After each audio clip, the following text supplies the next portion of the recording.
1824, sur les berges de la Seine, seules les interjections ont changé. On entendait ricocher sur les vieux murs « Waouh, respect, wesh !»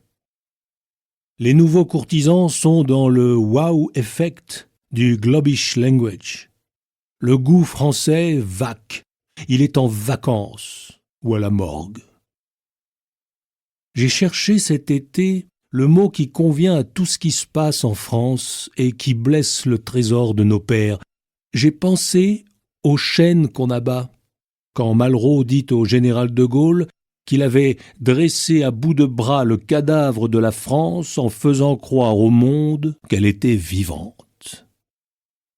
Le pays des morts vivants a pris en grippe ses héritages. Il crache sur les tombes. Pardon pour le néologisme, mais il me paraît juste. C'est un mémoricide. Il n'est pas exagéré de dire que la France est victime d'un mémoricide, d'une ablation de sa mémoire, d'une spoliation, d'une péremption de ses souvenirs. Depuis plusieurs décennies, l'histoire de France, livrée aux sciences sociales jargonnantes et mortifères, a tué l'épopée. On pratique, au Collège de France, l'hypermnésie des lâchetés recousues dans l'amnésie des grandeurs. C'est le seul pays au monde qui a contracté la honte du temps qui nous a précédés. La honte du dépôt millénaire.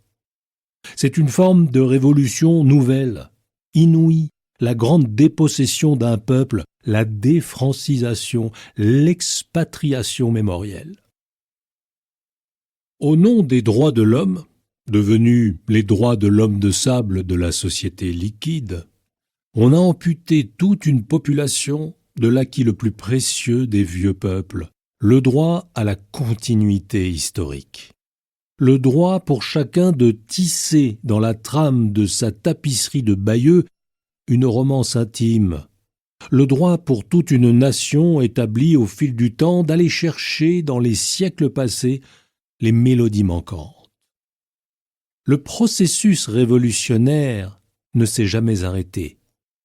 La France n'est pas vraiment revenue de sa période terroriste. Elle renouvelle aux yeux du monde, chaque fois que l'occasion se présente, sous la férule du Robespierre du moment, le serment d'un recommencement absolu de l'humanité. On se laisse aller à la folle prétention de refaire des Français de l'instant en veillant à les tenir confinés dans la temporalité close des idéologies en vogue. En son temps, Jaurès avait salué avec solennité le geste de rupture qui, à chaque génération depuis l'avènement de la gauche, mutile nos mélopées intimes. Nous avons interrompu la vieille chanson qui berçait la misère humaine, et la misère humaine s'est réveillée avec des cris. La vieille chanson, c'est la chrétienté chantante à laquelle notre civilisation est adossée, le murmure insolent de la France du Levant et le frisson lascif de celle du couchant. C'est la barcarolle des vieux airs de nos provinces perdues. Ce sont les aubades de nos vieilles à roues qui enchantaient la grange des noces et suivaient la charrette crêpée de noir des très anciens qu'on croyait éternels. C'est l'appel désespéré d'Olivier au-dessus du lac de neige, les oiseaux du paradis et le violon d'aulne de la Moscova. C'est le Tédéum de Rocroi, le clairon du caporal Sellier, le chant des marais, l'ode à Villequier de Hugo, le chant du caracara des îles turquoises de notre outre-mer.